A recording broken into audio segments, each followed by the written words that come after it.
An electronic digital computer is an automatic machine, meaning, according to Webster, self-acting. And it's true. All you have to do is press the start button, and the computer goes to work. Inside, the control unit directs every step, orders every operation at the proper time, and works in microseconds. But control is only obeying orders that have been given to the computer as part of a process that leads logically from the problem to its solution. There is brain work here, but it is concentrated entirely within one phase, the program, the series of instructions detailing the entire operation step by step. Programming is the work of preparing programs. Programmers are the people who do it. The program process may be divided into 3 steps. Analyzing the problem to determine the factors and the best method of working out a solution. Building a flow chart of the operations to be performed by the computer. And coding the instructions, converting them into computer language. It is the purpose of this film to show in a brief and general way what is involved in these steps. Good programmers know the subject with which the problem is concerned. They also know the computer's methods of operation, its capabilities and limitations. They do not have to understand the electronics and the circuitry, but they do have to understand the functional logic of the computer. Programming involves defining the problem, selecting the method to be followed by the computer in working out the solution, and assembling the raw data to be processed by the computer. As a programmer, you may decide to draw up a process diagram as an aid in getting organized. Such a diagram enables you to set up the facilities the computer will work with: input medium, output medium, auxiliary storage if needed, and source documents. You use symbols to show the various items. The input medium may be punched cards, a file of punched paper tape, or magnetic tape. Auxiliary storage may be magnetic drum or discs, or magnetic tape if high-speed or random access is not essential. The source documents provide the data to be entered on the selected input medium. The output medium may be cards, paper tape, magnetic tape, or reports, which will require the use of a computer system high-speed printer or a typewriter. These symbols, incidentally, have been adopted as military standard. In making up the diagram, you choose the facilities best suited to the problem at hand. Your next step is building the flow chart of the various steps required to process the data.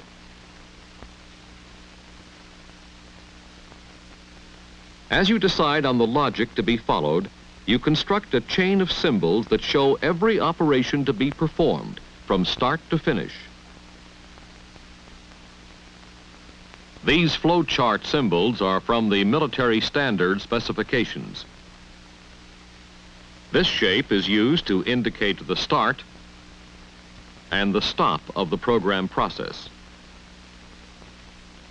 The rectangle represents an operation, either a transfer, such as moving data from the storage or memory to the arithmetic unit, or the operation may be arithmetic. The diamond applies to logical operations and indicates a decision to be made, a question to be answered, yes or no. This is known as branching and may result in changes of instructions. This shape represents a subroutine, such as table lookup, sorting, or some other set procedure to be followed. A circle with a number in it is used to indicate that the flow goes to another part of the chart to a similarly numbered circle.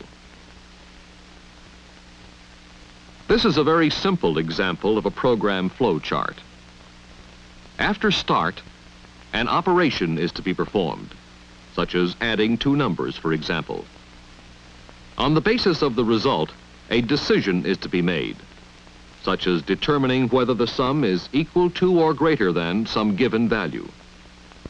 If the answer is no, another operation is to be performed, such as taking another pair of numbers from storage and repeating the initial operation.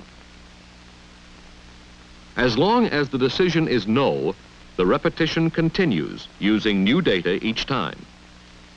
When the decision is yes, a subroutine is to be performed, such as extracting the square root, for example. In the next operation, the result is to be printed out. Stop indicates the end of the program process. Of course, flowcharts are rarely this simple, but are made up in a similar way. The program then takes form in the flowchart, and you build it symbol by symbol, line by line. It may have to be drawn up in sections. Many programs are large undertakings, often requiring weeks or months of work and the combined efforts of a team. The completed flowchart shows what the computer is to do. But information in this form cannot be understood by the computer. It must be converted into computer language.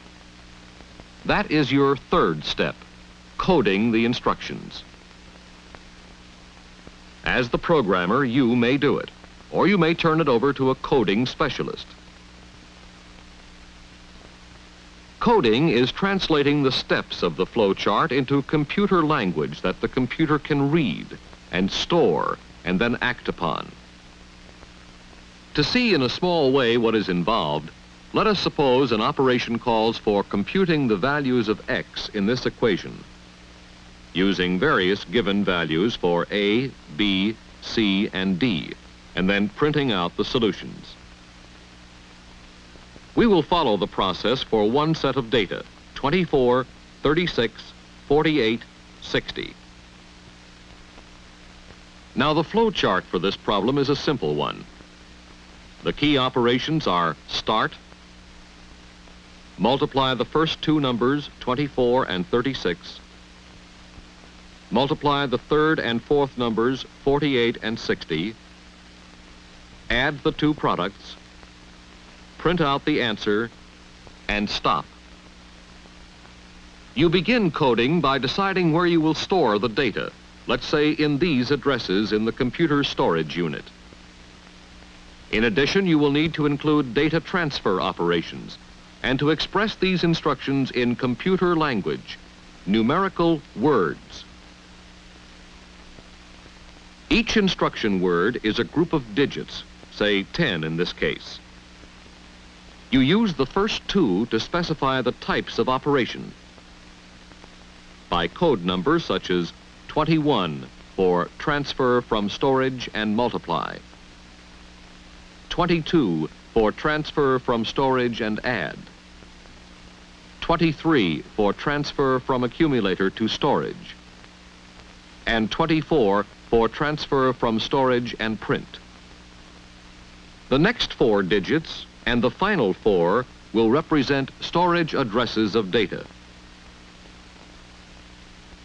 Now the first instruction word is this: transfer from storage and multiply the contents of address 2001 by the contents of address 2002. Note that the instruction does not contain the data to be processed, just the addresses where they are stored. Obeying this instruction, then, the computer will multiply 24 by 36. And if, like most computers, will leave the result, 864 in this case, in the accumulator in the arithmetic unit.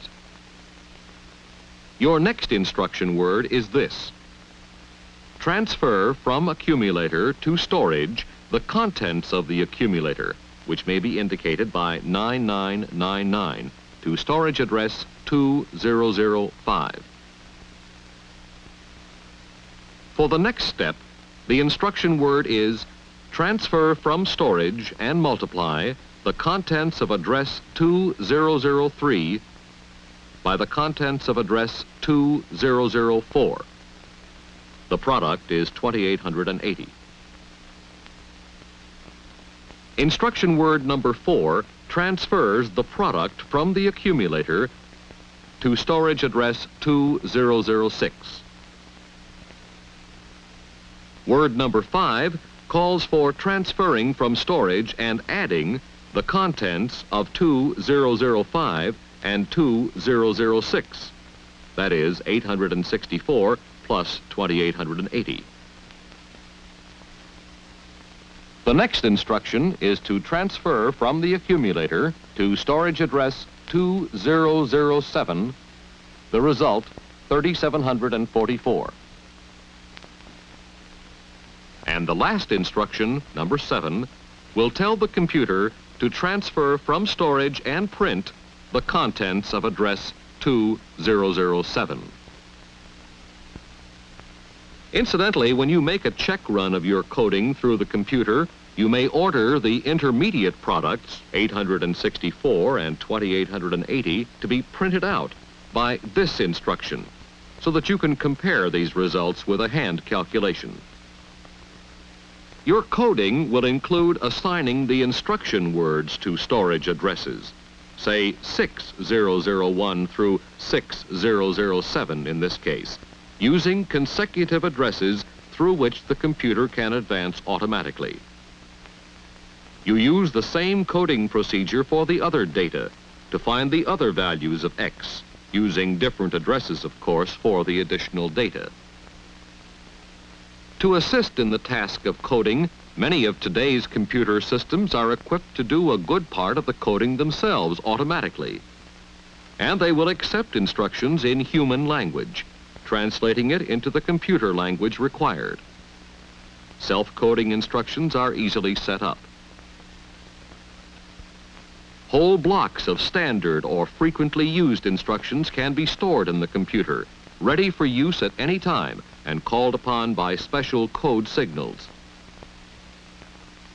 Thus, electronic digital computers, each year incorporating improvements that increase their versatility and productivity, take on more and more of man's work.